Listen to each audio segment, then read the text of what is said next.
Hi, good afternoon, everyone. My name is Zarita Barton. I am the manager of financial aid communications at Lone Star College System, and I'd like to welcome you to our virtual presentation for counselors and schools. So we know that during these trying times, there are a lot of questions regarding what's happening with financial aid, what's happening with Lone Star College, and the information that we're needing to provide to our students.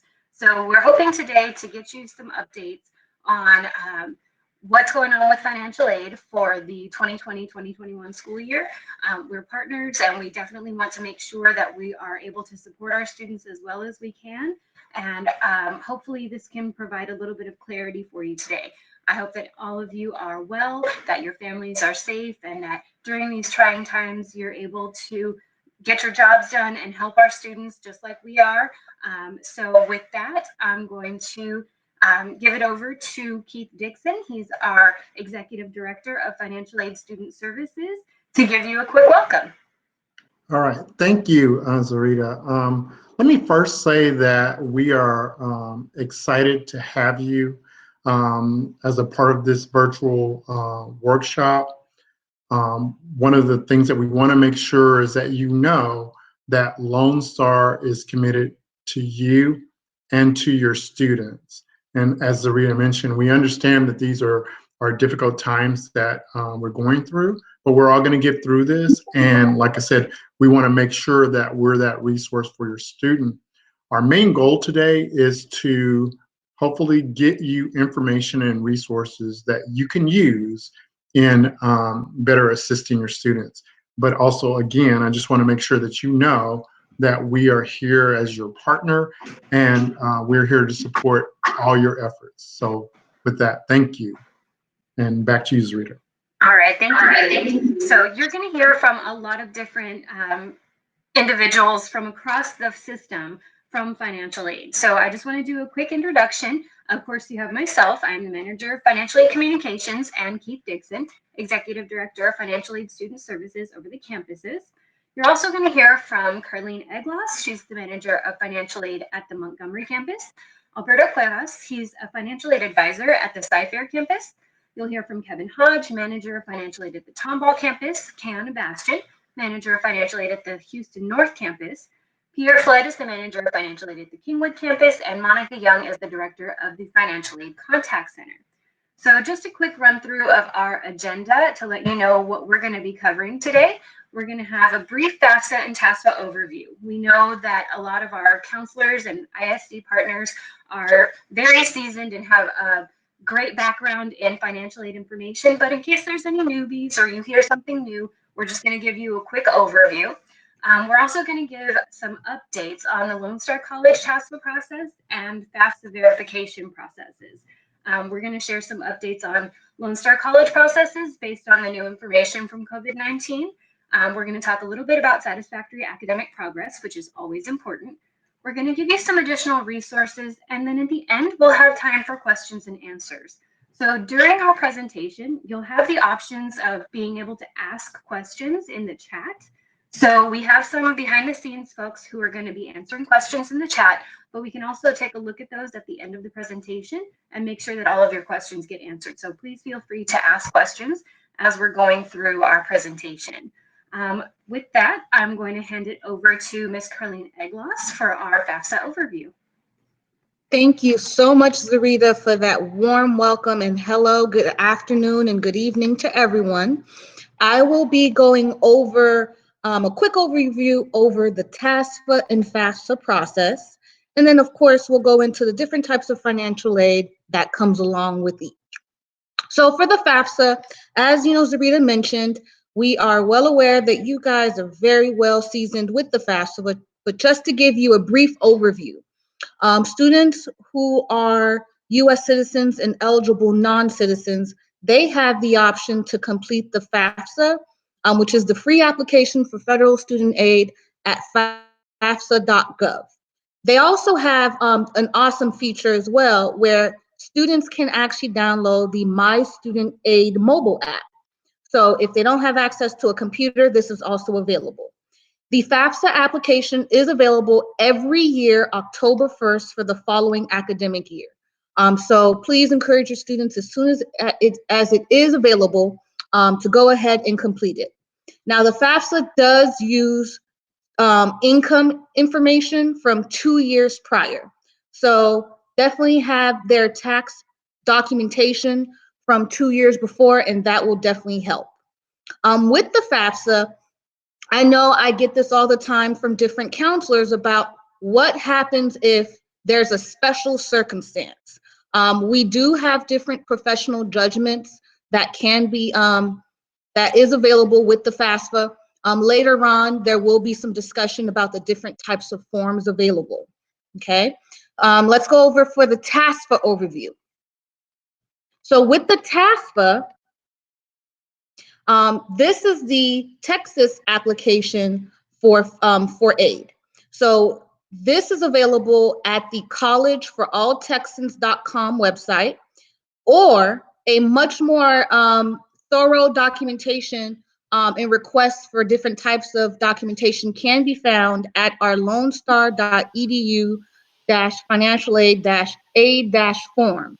This is also where you can find our TASFA form and anything related to financial aid. All of our forms are there. The TASFA application is available for DACA students and non-US citizens who are considered Texas residents. The actual application on the state website is available every October 1st. And like the FAFSA, it also uses income data from 2 years prior. Okay. So let's go into a little bit more detail about the different types of financial aid that is available when a student completes the FAFSA. So with the FAFSA, there is the federal aid, which I know a lot of students only typically think about Pell Grants as financial aid. There's also the subsidized Stafford loan and the unsubsidized Stafford loan. So for the state aid bracket, there is the Texas Education Opportunity Grant and the Texas Public Education Grant. And then, of course, then we have our favorite, scholarships.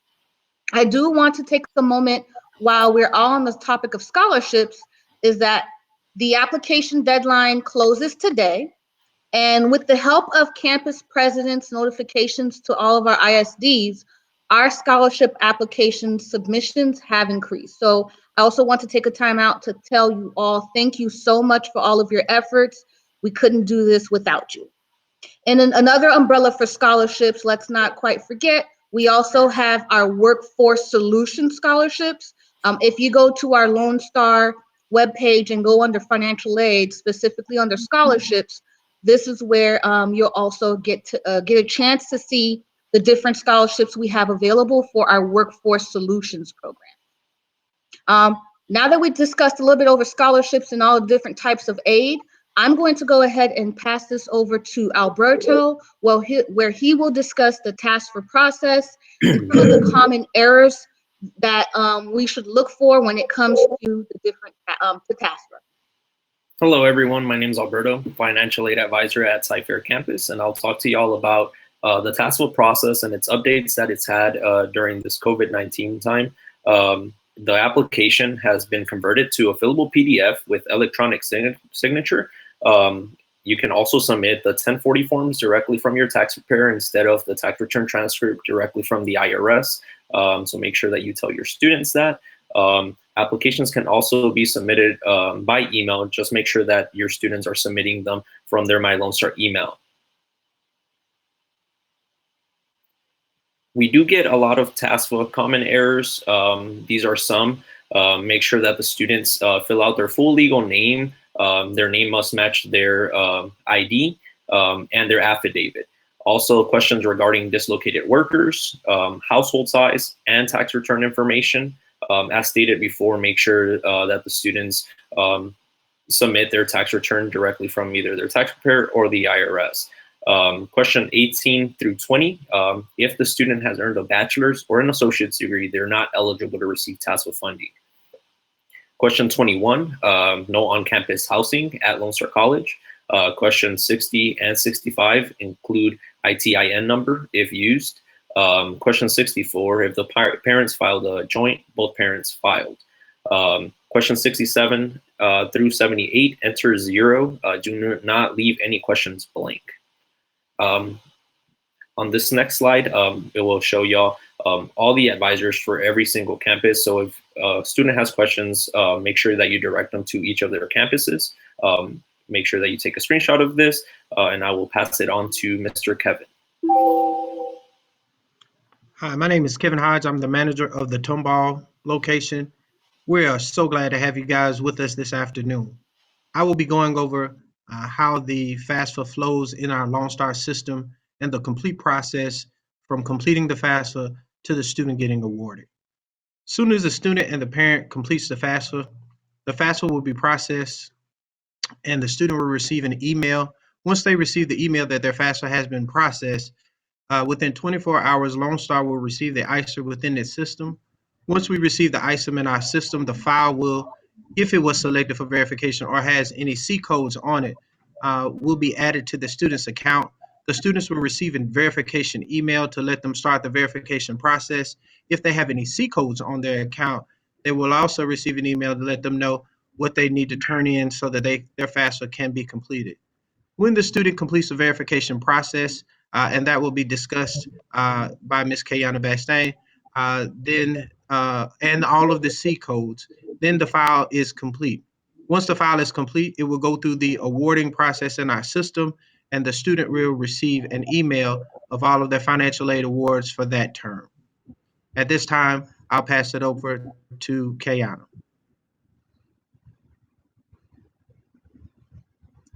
Thanks, Kevin. Hi, everyone. My name's Kayana Bastion. I am currently the FA Financial Aid Manager for Houston North location, and I'm going to talk to you a little bit about our LSC verification process. So first and foremost, students are selected for verification through the Department of Education. So verification can range from verifying your household income to verifying your household, the number in your household, also to verifying whether a student completed high school or not. Also, once we receive the ISER, is what we would call it, or FAFSA application, we then would add a checklist to the student's account. The student would be able to view this through their My Lone Star because it will show up on their to-do list. So it'll show whether the student has to, what the student has to do, whether it be verification or, if, like Kevin mentioned, C flags. I'm sorry, our C codes. C codes can be default letters, also citizenship and selective service. So once the student receives the email that they are selected for verification, they would then register with our third-party servicer, ProVerify, to submit those documents. The turnaround time for those documents can range, normally it would be 7 to 10 business days, but due to the COVID-19, the process is a little bit longer, so about 14 business days. I'm going to pass it over to Zarita, and she'll talk more about our financial aid forms. Thank you, Kayana. And what everyone has said so far is mostly circled around the changes for COVID-19. So like I said at the beginning, a lot of our processes are still the same, but some have changed and some have updated so that we're able to serve our students a little bit better during this time. Department of Education guidelines have been adjusted and they are changing every single day. And we're doing our best to keep up with all of the changes that have been happening. One of the changes that Department of Ed was able to relax a little bit was the verification process. Good news for Lone Star College students, our verification process was always online. For the last couple of years, it's been online through ProVerify, who is our partner. So when the student submits the FAFSA, they will get an email to their My Lone Star email address, and it's going to tell them to go to ProVerify, register, where they're going to be able to answer those questions about household size. They're going to be able to upload tax documents if they are required, and to get that verification process complete, all 100% online. Now, a major change that we've had. There have always been some documents that were required to be submitted in person. For example, the identity and statement of educational purpose. That's a verification document. It used to be that they had to come in, but now we are able to convert those online and make them available through the Lone Star College website. So most of our documents are going to have an electronic signature option, and all of them are fillable. So hopefully we've done our best to make them compatible with most types of devices. We know that some students have challenges if they don't have a desktop or a laptop, if they're using maybe a tablet or an iPad or their mobile device. We've done our best to try to make those fillable and to make them easily accessible online. So electronic signatures are now acceptable on the overwhelming majority of our documents. However, for security reasons, any emails with attached forms must come from the student's My Lone Star email address. So the Department of Ed is pretty clear on security measures, and we have to make sure that any documents that are coming in to Lone Star College are encrypted properly, and the only way to make sure that that's being done is to generate the email from their My Lone Star to a Lone Star email address. If they're using their Gmail, if they're using Outlook or some other type of service, we can't guarantee that the documents are not going to be, they're not going to have viruses or something like that. And we are not sure if they're going to be secure. So we have to make sure that the student is submitting their documents through their My Lone Star email address. That's very, very important. And of course, if they have questions, if they have issues with accessing anything, or if they need assistance, they can always reach out to us, and we'll do our best to accommodate them or help out however we can. So with that being said, I'm going to pass it over to Pierre, who's going to talk about satisfactory academic progress. All right, thank you, Zarita. I'm Pierre Flood. I'm the manager at the Lone Star College Kingwood campus. And as Zarita said, I'm going to discuss satisfactory academic progress.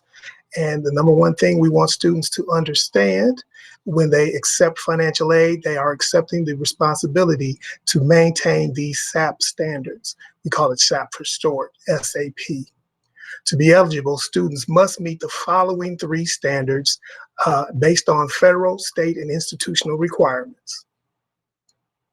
The first one is the qualitative standard, or the GPA. Students must maintain a 2.0 GPA cumulative throughout their time at Lone Star College. Second would be PACE, or the completion rate. Students will need to complete at least 67% of their attempted units throughout their time at the school. Then the third, of course, would be the maximum time frame. Students have 150% of the published length of their program to complete their degree or certificate. So as an example, if the program is a 60-unit program to complete, then the students will be allowed to attempt up to 90 units. All right. SAP will be evaluated at the end of each term, fall, winter, and spring. And then some of the consequences of not meeting SAP. The very first term that a student is not meeting SAP, their next term of enrollment, they will be considered on warning. They will still be eligible to receive financial aid that term, but they will be hopefully working towards getting back to meeting the SAP standards. If they do get back to meeting SAP standards by the end of that warning term, they continue on, no questions asked, they're still eligible for aid. Now, at the end of that second term, if they're not completing SAP at that time, if they're not meeting SAP at that time, they would then go on financial aid suspension and not be eligible for aid going forward. And also with the maximum time frame, once they hit that 91st unit, that at that point they would lose their eligibility and be considered suspended from financial aid. There are appeal processes available for students who have not met those SAP standards. And the first one is based upon student having mitigating circumstances such as death of a relative, illness or injury, or other special circumstances beyond their control that affect their ability to meet the SAP standards. They will need to submit sufficient documentation that supports the circumstance, and that appeal will then be reviewed. And if the appeal is approved, they will then go on probation and maintain their eligibility for financial aid. At any other time, if once they again start meeting the SAP standards, they would then be able to get back on financial aid. And with that, I would like to turn it over to Miss Monica Young. As everyone stated, thank you for joining us today. I am Monica Young, and I am the director of the Financial Aid Contact Center, here to give you some additional resources for students. On our website, we do have admissions application, also testing information. Under the student resource page, we have for students who may need to reach out for counseling during this time. That's also available to students. We also have new student orientation information. So please refer your students to the student resource page for additional information. So for financial aid, students can chat with us through the link that is online. They can also call us at 281-290-2700 and also, excuse me, email their documents and forms to us. As we stated, it does have to come from the Lone Star email, but that can be submitted through facc@lonestar.edu. And we're certainly glad again that you're here, and we're here to service both you and your students. And with that, I will pass it on to Carlene.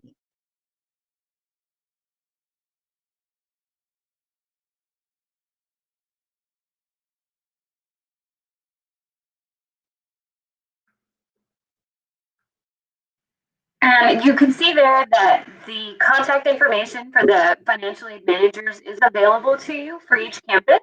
And the managers are happy to answer any questions that you might have. There's a couple of newbies out there, but we're definitely happy to assist in any way that we can. We know that times are difficult right now. We're all trying to figure out how we're going to proceed, especially with the closures and things like that. So we're definitely doing our best to make sure that our students are taken care of.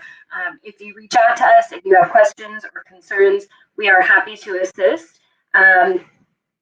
And we didn't get a whole lot of questions on the chat. So at this point, if you have questions, please feel free to submit them through the chat.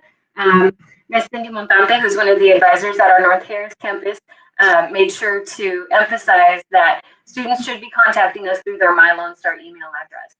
We know that it's a little bit difficult for them to access that information right off the bat, but it's really the best way to get in contact with us. It's our official means of communication with them to make sure that their information is remaining secure. So I know that they may not check their MyLoneStar email address, but if you could help us out by supporting us and making sure that you're pushing the students to access their MyLoneStar, it would really help us out a lot because they get information from us regularly. We're sending out communications. They receive generated emails when their FAFSA is received, when they have checklist items, when they have an award available to them. It's all through their MyLoneStar email address. So it's really, really, really important that we get them to check that email address and to use that email address to get in contact with us. With that being said, we're done a little bit earlier than we expected, but if you have questions, please feel free to reach out. We're here to help. We hope everyone stays safe, and we hope we were able to answer a few questions today. And thank you for your time, and we appreciate you. Happy Teachers Appreciation Week.